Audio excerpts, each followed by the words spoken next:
Deputado Geraldo Alckmin. Presidente. Bem, primeiro, eu quero agradecer a todos os governadores, às governadoras, aos prefeitos, aos ministros da Suprema Corte, ao nosso Procurador-Geral da República, aos líderes do governo no Senado, aos ministros do meu governo que estão aqui, os meus agradecimentos pela presença de vocês. Eu não sei se algum de vocês tem lembrança de qual foi a última reunião que se juntou 27 governadores de estado aqui em Brasília, numa reunião com o presidente da República. Eu sou capaz de desafiar e ninguém vai lembrar. Porque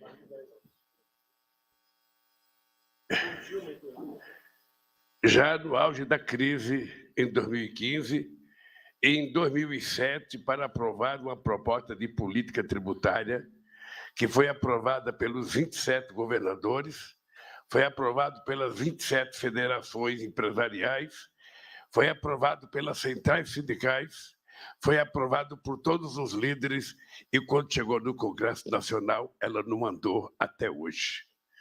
Ela ficou paralisada. Pois bem, e nós estamos reunidos agora por uma causa mais nobre. Normalmente, um presidente da República não gosta de receber governadores, porque normalmente ele pensa que os governadores vêm aqui para reivindicar recursos. Não gosta de receber prefeito, porque os prefeitos vêm aqui para reivindicar discurso.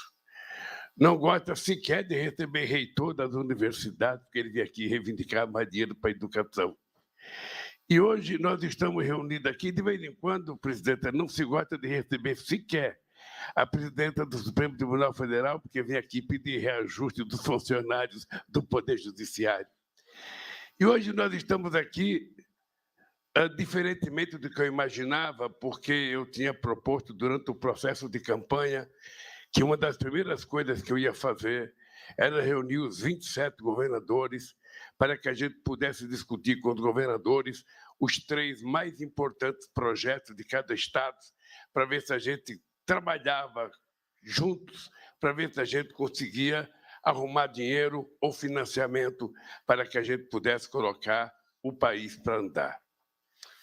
E quis Deus que essa reunião não acontecesse antes dessa, que vocês não vieram reivindicar nada. Vocês vieram prestar solidariedade ao país e prestar solidariedade à democracia. O que nós vimos ontem foi uma coisa que já estava prevista.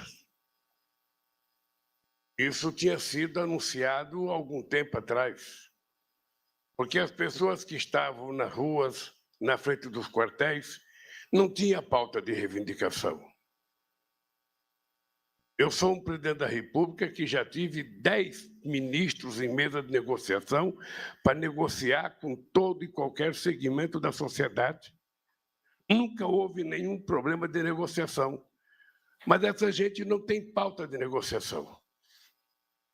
A única negociação que essa gente poderia ter é que se entrou com recurso tentando negar o resultado do processo eleitoral, tentando mostrar que tinha havido falha na urna, e o ministro Alexandre Machado negou o pedido, ainda multou o partido que fez o pedido numa quantia, importante de dinheiro para que o presidente do partido parasse de ser, massa de manobra.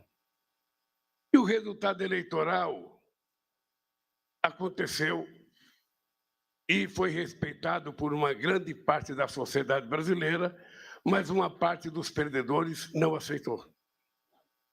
E estão na rua reivindicando o quê?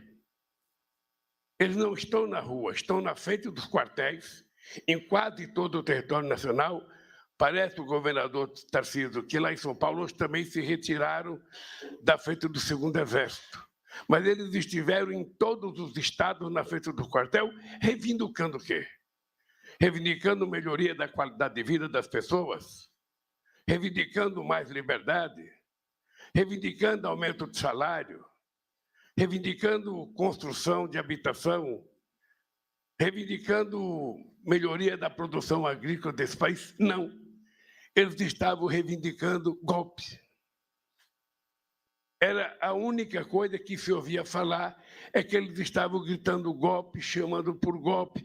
E quando o presidente da República saiu antecipadamente, sem me dar posse, que o vice fez um pronunciamento na televisão, eles passaram a atacar generais e passaram a atacar o vice, chamando ele de covarde, que tinha traído todo o movimento.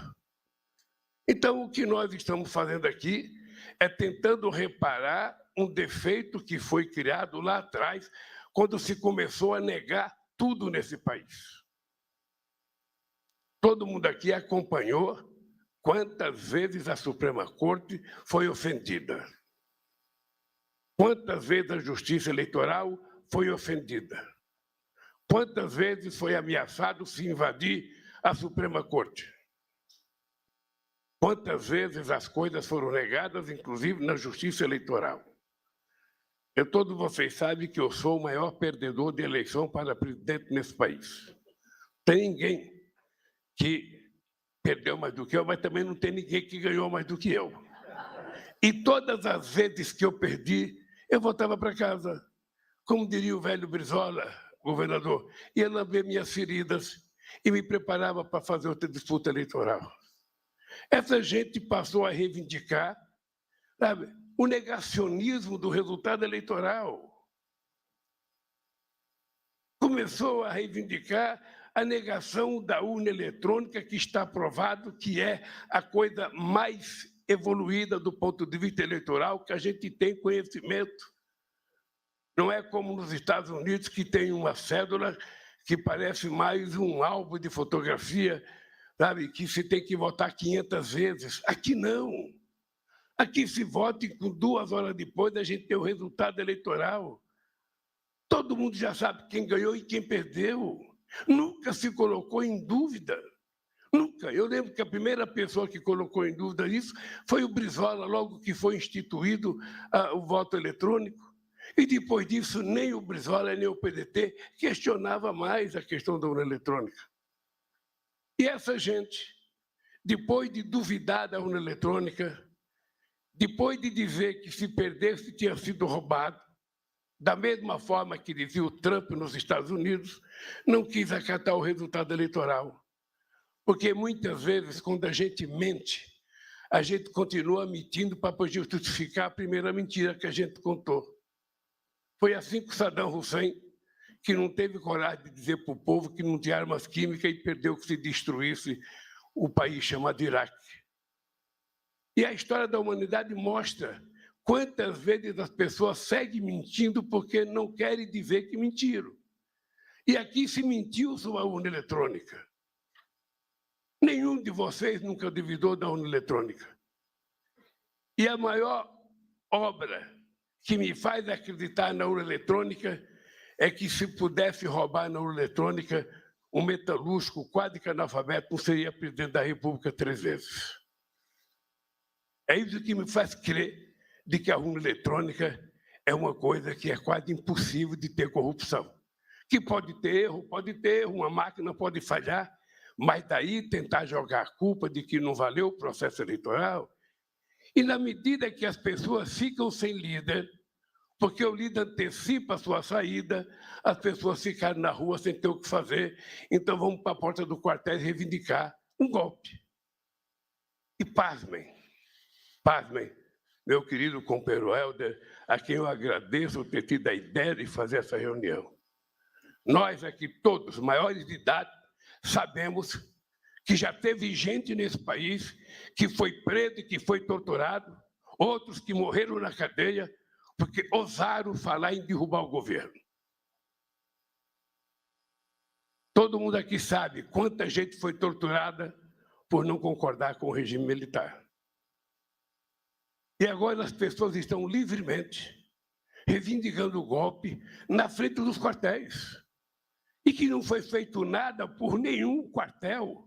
Nenhum general se moveu para dizer não pode acontecer isso, é proibido pedir isso, nós não vamos fazer isso.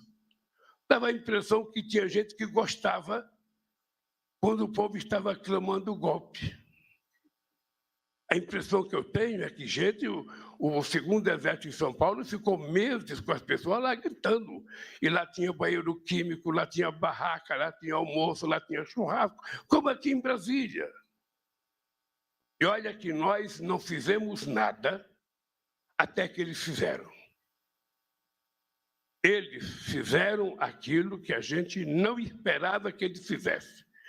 Depois do dia 1º de janeiro, o domingo mais democrático que essa capital, sabe, colheu, com mais de milhares e milhares de pessoas participando da festa da posse, em que o presidente não esperou para me passar a faixa. Depois da grande festa democrática, todos nós fomos pegos de surpresa. Eu estava em São Paulo, visitando a cidade de Araraquara, que tinha sido vítima de uma enchente. Aliás, Tarcísio, encontrei o teu secretário da Defesa Civil e estava trabalhando lá para tentar reparar o prejuízo, sabe, que Araraquara teve. Eu espero que você coloque um pouco de dinheiro, a gente coloca um pouco de dinheiro e o próprio Edinho coloca um pouco para a gente tentar recuperar Araraquara. Eu estava lá quando eu vi a notícia de que estava sendo invadido a Suprema Corte, de que estava sendo invadido a Câmara dos Deputados e que estava sendo invadido o Palácio do Planalto. Eu não quis acreditar. E, por isso, fui obrigado a conversar com o meu ministro da Justiça e tomar uma atitude forte, porque a polícia de Brasília negligenciou, a inteligência de Brasília negligenciou. É fácil a gente ver nas invasões os policiais conversando com os agressores. Já no dia 30, quando eu fui diplomado, na minha diplomação na Suprema Corte, a quebra-quebra que teve em Brasília, a Polícia Militar de Brasília acompanhava as pessoas tocando forro em ônibus e nada foi feito. Havia uma conivência explícita da polícia, sabe, apoiando os manifestantes, mesmo aqui dentro do Palácio. Soldado do Exército Brasileiro conversando com as pessoas como se fossem aliados. Até que nós resolvemos tomar a atitude de fazer uma intervenção na Polícia de Brasília, porque o responsável pela segurança estava muito sob suspeita há muito tempo. Foi feita a intervenção, o nosso vice-ministro da Justiça, o secretário executivo, assumiu a intervenção, fomos na secretaria e começamos a colocar ordem na casa. E, graças a Deus, nós conseguimos, hoje de manhã, da forma mais tranquila, saber que as pessoas foram retiradas e cada um que entrava no ônibus, o ônibus era dirigido para a Polícia Federal e tem quase 1.500 pessoas presas. E vão ficar presas até que a gente termine o inquérito. E é importante que as pessoas saberem que nós não vamos parar em investigar esses que possivelmente são vítimas, esses que possivelmente são massa de manobra, esses que possivelmente receberam ajuda, lanche, comida para vir aqui protestar, porque os mandantes certamente não vieram aqui. E nós queremos saber quem financiou, nós queremos saber quem custeou, nós queremos saber quem pagou para as pessoas ficarem tanto tempo.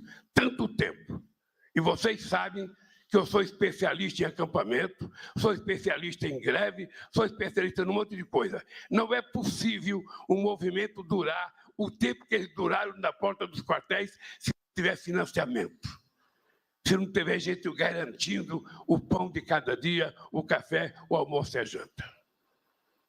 Então, em nome de defender a democracia, nós não vamos ser autoritários por ninguém, mas nós não seremos, sabe, como eu diria, morno por ninguém. Nós vamos investigar e vamos chegar a quem financiou.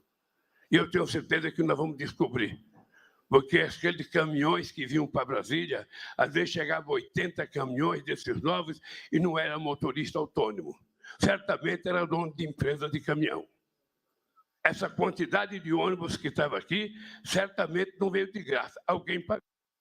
E nós vamos descobrir, porque foi muito difícil para vocês e para mim conquistar a democracia nesse país. Foi muito difícil a gente fazer com que a gente tivesse uma Constituição que fosse uma carta cidadã respeitada por todos nós. Foi muito difícil a gente conquistar o direito de manifestação nesse país. E a gente quer continuar tendo direito de manifestação. A gente não precisa gostar um do outro. A gente precisa apenas se respeitar. A gente precisa apenas aprender a conviver democraticamente na diversidade. Jamais eu me importaria com alguém fazendo uma passeata contra o governo. Quantas vezes eu tive aqui, Eduardo Leite, os arrozeiros do Rio Grande do Sul, fazendo passeada e ocupando a esplanada do Ministério com caminhões? Quantas vezes nós tivemos passeata de caminhões aqui? Quantas vezes nós tivemos passeata de médicos queimando velas aqui na esplanada do Ministério?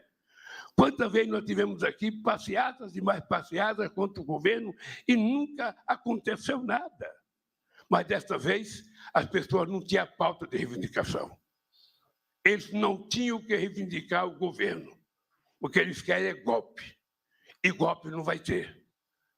O que eles têm que aprender é que a democracia é a coisa mais complicada para a gente fazer, porque existe a gente suportar os outros, obriga a gente a conviver com quem a gente não gosta, com quem a gente não se dá bem, mas é o único regime que permite que todos tenham chance de disputar e quem ganhar tem o direito de governar. Por isso eu quero agradecer a vocês, do fundo do coração, porque esse gesto de vocês aqui é uma demonstração de que aqui nesse país é possível tudo.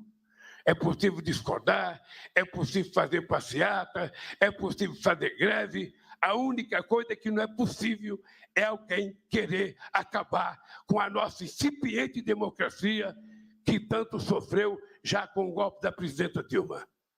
Nós não vamos permitir que a democracia escape das nossas mãos, porque ela é a única chance da gente garantir esse povo humilde que vive na periferia, dormindo na rua, consiga o direito de comer 3 vezes ao dia ou consiga o direito de trabalhar. É a única razão pela qual eu votei a ser candidato a presidente da República. É a única razão. E não vou deixar isso escapar, porque quando eu terminar o meu mandato, eu quero entregar esse país para vocês um pouco melhor, ou muito melhor, do que o país que eu recebi, e com a democracia muito mais consolidada. Por isso, essa reunião tem um sentido muito grande para mim. Por isso, essa reunião é muito importante, porque não é fácil reunir os governadores, não é fácil reunir os prefeitos. E eu quero, depois o Rui vai falar um pouquinho, eu quero o dia 27 fazer uma reunião com todos os governadores para a gente discutir os interesses do povo de cada estado. E eu não quero saber de que partido é o governador. A única coisa que me interessa é saber que ele foi eleito. E se ele foi eleito, eu tenho que respeitar ele da mesma forma que eu quero que ele me respeite porque eu fui eleito. É isso que joga para mim.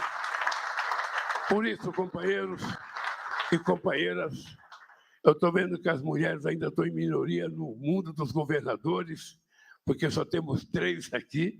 Haverá um dia que terá meia, um pouco mais de mulheres. Eu quero agradecer a vocês e dizer que, se Deus quiser, esse ano ainda vocês vão me ver visitando o estado de vocês. E quero dizer a todos vocês só não me atendem se não quiserem, porque em cada estado que eu chegar, eu vou procurar o governador para ir no gabinete dele, ver se ele vai me oferecer um cafezinho, porque eu quero tratar todo mundo da forma mais democrática e mais respeitada que um político tem que tratar o outro. Obrigado pela presença de vocês, e eu convido vocês agora para ir a pé até a Suprema Corte para fazer uma visita e nossa solidariedade à nossa presidenta Rosa Weber e ao nosso ministro da Suprema Corte. Muito obrigado pela presença de vocês.